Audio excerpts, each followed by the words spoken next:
Is it time to quit? The answer is no. Come middle of July, it gets really hot. It gets humid here in Maryland. We're getting crazy rain. The garden is beat up. Diseases are everywhere. The pests are rolling out. Weeds are popping up with all this rain, and it's really easy to get frustrated. And I just wanted to do a short video to say to you, it's perfectly normal. Most of our gardens are getting beat up. Lots of issues. Life gets in the way. We just can't be out here 24/7. And in my case, I've been spraying regularly, and I've been trying to take care of my tomato plants. And you saw the video, or you want to check out the video on how beat up the plants are. July is a time to be like, all right, things are beat up, but what else is growing well? You only need half your garden to really produce, and you're going to have plenty of food. Don't get discouraged. My garden is beat up. Let's take a look at what's going on here. This is everything that just came off a bunch of my tomato plants. Still a really nice harvest off of these plants that are really beat up by the disease. Let me show you what I mean. The beat up tomato plants, that's where I took those tomatoes out that you just saw. So I still got pretty good production. The video will actually be coming out tomorrow on how to save these tomato plants. I'll show you how to fertilize, spray, do some different things. But the tomato plants are really beat up. And come July, we also get beat up, but just because the plants look like this, kind of discouraging, it doesn't mean we need to quit. We just kind of have to take a deep breath, focus on the positive. There's plenty of good stuff growing in your garden, and really just kind of move forward. And I'll be glad to help you do that. One of the things I worry about are new gardeners. First year, second year, third year. Maybe you picked a year and nature's just not cooperating and the garden is really getting beat up. It's not your fault. So please subscribe, follow me. I'll teach you how to grow food, but really teach you the principles to have success and help you kind of get through those tough times. First year gardening is a big learning curve, so you're going to end up with some failures, but you're going to have a lot of success. You built your garden, you took a big step. Take notes, and the next year you're going to do a lot better. Right in here, I want to show you my shishitos. They look great. Producing really well, tons of shishitos. I will link the video. These were all beat up. They weren't growing. They were yellow. They didn't look good. Maybe that was 4 weeks, 6 weeks ago. I can't remember. But just some basic treatment and care got them back on track. So yeah, 6 weeks ago, a little bit of despair, a little bit of discouragement with looking at all these plants and saying why they're not growing, they're short, they're stocky. I basically stripped off all the peppers, gave them a feeding over a week of water-soluble fertilizer. Over here, the eggplant was struggling. They were small. They're starting to produce now. You can see a little eggplant right down here, I think. But again, 6 weeks ago, this was a disappointing space in my garden, but I just stuck with it, did some basic care to get them back on track, and everything's growing again. That's what we can do with the July garden, is just get things back on track, kind of push through the humidity, the heat, the rain, the mosquitoes. Right now I'm getting bit, and get it back on track. The garden's gonna rebound, and the happiness is gonna roll back in. I mean, it sounds crazy, but we spend a lot of time dealing with the sickly plants and stuff that we can't control and whatever. Stick your head into the part of the garden that looks great. Beautiful bell peppers, other sweet peppers. There's one that just fell off the vine. I better take that. I mean, they look great. These are all jalapenos, looking amazing. So there's a lot of good in your garden. Sometimes when we're just beat up and discouraged, we just overlook this and we go right to the negative and we focus on that. It's perfectly normal to get fatigued and get a little bit discouraged. Maybe your cucumber plants are starting to look like this. They're beat up. I'm not going to really save them, which is okay. Best thing to do for cucumbers, zucchini, and squash is to really plant more now. We can plant through the burnout period for us, technically the burnout period for the garden when they got pests and disease everywhere, and just let these new plants grow. Kind of give ourselves a break. Let this plant go, let it go, let it go, let it go. It's not worth trying to keep it. Drop in some new seeds elsewhere, and in a couple of weeks, they're going to be up really in 5 days because it's so warm, but in a couple of weeks, they're going to be growing really nicely and on their way to producing. So you can replant your squash, zucchini, cucumbers. You can even put in melons now. And we can start thinking about the fall garden. So as we're kind of looking at stuff and saying, oh man, what's wrong with this plant? Get rid of it, free up the space, do some weeding, and start thinking a little bit about your fall garden. We have a long growing season here in Maryland Zone 7. You can probably grow into the fall also. So we can kind of just, clean up what's not working, appreciate what is growing well, and then start thinking about what else can I put in the ground. Take the time, because as human beings, we do plenty of good of picking out what we're doing poorly and kind of focus on it. But also take the time to really look at what's doing well in your garden. These are sriracha peppers. The peppers are doing so well throughout my whole garden. I mean, they're just beautiful. Some insect issues and stuff like that. Nice and green, producing nicely. I just cleaned out this bed, focused on getting rid of weeds, put in some okra a bit ago, maybe a week ago, 10 days ago. The corn, really disappointing. It was all right over here. I just pulled that out today, get rid of it. Started growing it on April 15th. Wanted corn about now. It was doing well. Raccoons came in, took it out. That kind of stuff is just gonna happen. So what I'll be doing in this space, right in here, I'll be dropping a few more zucchini seeds, and I'll be growing, I think a third wave of zucchini. So you can use your space differently as stuff is kind of getting beat up. Pull it out in July and then start thinking about what you want to, grow summer-wise, or even start thinking about the fall. This is another wave of cucumbers. I think it was my second wave. So as I'm yanking out the other cucumbers, beautiful ones right in there. And this is really about succession planting. We can plant the summer crops through May, June, July, and in August in some places. And we can just keep that garden going. July is going to beat you up. It's going to beat me up. It's going to beat your plants up.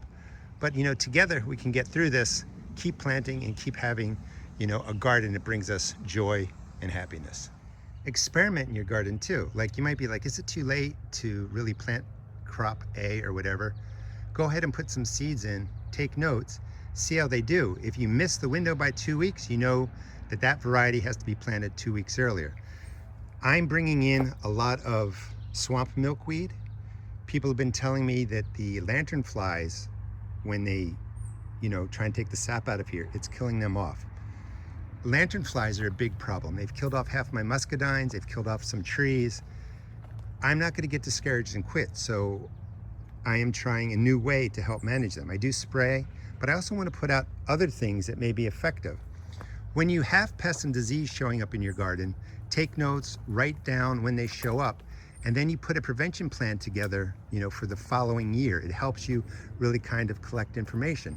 I'm waiting on the vine borer. They haven't showed up yet, but it's real likely that I'm probably going to lose my butternut squash plant here, but I have a plan in place to try and manage it. And that's all that you can really do. Another round of squash and zucchini in, like I've been saying. Cantaloupe are doing really well. The watermelons are doing really well. I have pumpkins that are doing well. Another wave of cucumbers. I've been picking them off there. That one's getting a little bit too large. So and here's a cucumber plant that's getting some disease on the leaves. We'll see how that goes. I'll give that a spray. It's more green, it's a little bit better, but it has some die-off. If I have to remove that, I'm gonna remove it. I still have the cukes rolling in. I have even more over there. So you can keep the waves of plantings going to keep your production going, and also just help you really get through July. This is when a lot of people want to quit. I'm not going to quit, but I try and really say, all right, what's one thing you can do to make the place look a little bit better? And I really start with removing plants that are just too far gone. What do I mean by succession planting? Rather than planting like 9 cucumber plants at once, and they mature, they do great, you're getting a nice harvest, but then disease or pest takes them all because they're growing into the life cycles of these issues. Plant in succession, because probably we can't eat all the cucumbers off of 9 plants. So you plant a couple plants, 2 or 3 weeks after they germinate and they're growing, you come in and you plant some more. So this is, I don't know, probably like wave 3 or 4 of my cucumber plants. This went in on June 30th, it's kind of small. Right over here, more seeds went in, same plant, same variety. they're bigger. But that is my next wave of cucumbers. They're going to grow through the pest issues, the nature issues, the disease issues that are plaguing my garden right now. They're small, they're easy to spray. I'm gonna hit them with peppermint oil, undersides, control the spider mites, make sure that they stay clean, fungus free.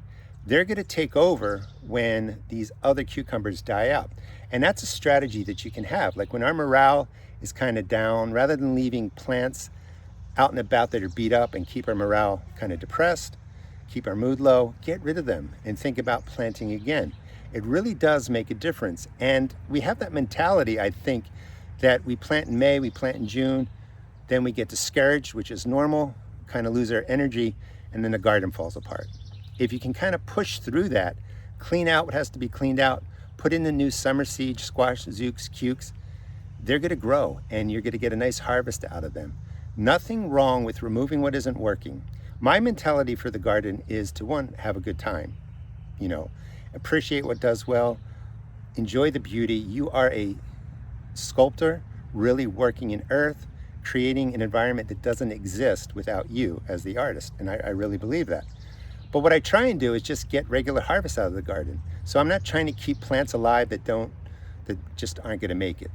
That's not the goal. It's to replace them, keep growing and keep getting food out of the garden as long as I can. And it really helps me out because my idea in my mind is to just manage down pests and disease so that I get production and I don't worry about, you're not a failure. If a disease shows up or pests show up, they show up in every garden. But I don't get down like I'm to blame. Even if I don't get out to the garden for a week because I'm burned out or whatever, just keep growing, keep planting, and you're gonna like how the garden responds if you kind of just change your perspective. There's a lot of hope in the garden. Cantaloupe doing well. That's a volunteer tomato plant. Gonna give that a spray. Looks really good, nice and green. Sometimes the volunteers do better. More cantaloupe right down there. So walk through your garden. Don't just take the time to pick out what's beat up, what you're not doing. Like I could go over here and be like, all right, you haven't weeded the beets. What are you doing? Get your act together. And I'll do that, but I know that the beets, I'll show you. If I come in here now, they just got chewed down by some deer too because I left the gate open again. But if I get in here, that's a nice cylindra beet. I'll probably eat these for dinner tonight. Things don't have to look perfect to get production out of your garden, so give yourself a break. Things you can do to get your garden back on track, get some of your energy back, is to really pick a couple of projects. I'm gonna weed today and I'm just gonna go through and weed everything out. I'm gonna remove some plants, get rid of them. You can go ahead and give the plants that look like they might make it some water-soluble fertilizer, high in nitrogen, that will get them back on track. But just pick little projects to kind of tend to the garden. In here, look at how beautiful that pumpkin plant is. It's actually growing almost like a foot a day. It's crazy. With all this rain, the pumpkins are thriving. Some of the other plants are getting beat up. But you can just pop around your garden, look to see what's going on, but then put a plan in place. Let me get my face into here. And then just put a plan in place. Don't keep going out, getting overwhelmed and going back in the house. Say, all right, this is what's going on. Today I'm gonna work on this bed. I'm gonna clean it out. That's what I'm really doing. I'm weeding beds. I'm hitting plants with water-soluble fertilizer, and I'm removing the plants that are just too far gone. And then I'll be replanting in a couple of days. Try and just look at things in a way that you can kind of get the momentum back, get your morale back, and get your garden back on track. Not perfectly. Gardening is not a beauty contest. It's just something you stick with, you keep managing, and you're going to get production out of it, no matter what you do. I'm sure there's just so much good stuff in your garden. These are potatoes that I have to move inside. Just did a video on that. They're actually getting a little beat up because they've been out here in the sun too long, which is okay, I got a little bit behind. I made tons of mashed potatoes. We'll link that video in the video description on what's the best container potato. But I'm planting another round of potatoes. Maybe you miss potatoes, you think you can only plant them in the spring or something like that. You can plant them in June. There's a lot you can learn too. Like sometimes in July, maybe it's time to just try new things, read up on a couple of different things, pick up some new ideas, try them in your garden, maybe change, the structure, put in some trellises. Have fun with it. Don't And again, I'm going to stress, don't just focus on the negatives. There's so much good stuff you're doing in your garden, and there's so much I think you should be really proud to show off, and then just proud for yourself to say, hey, I did a good job this year. Thanks so much for watching. Please check out my seed shop at therustedgarden.com. I sell tomato and pepper seeds, $1.75 a pack. All other seeds are only $1.50. I also sell organic oils, fabric pots, seed starting supplies. And again, please subscribe. I'll teach you how to grow food, have fun, help you get through the tough times, but more importantly, just enjoy what you're doing in the garden. You're doing a good job. You're going to have success. Just stick with it. Thanks for watching.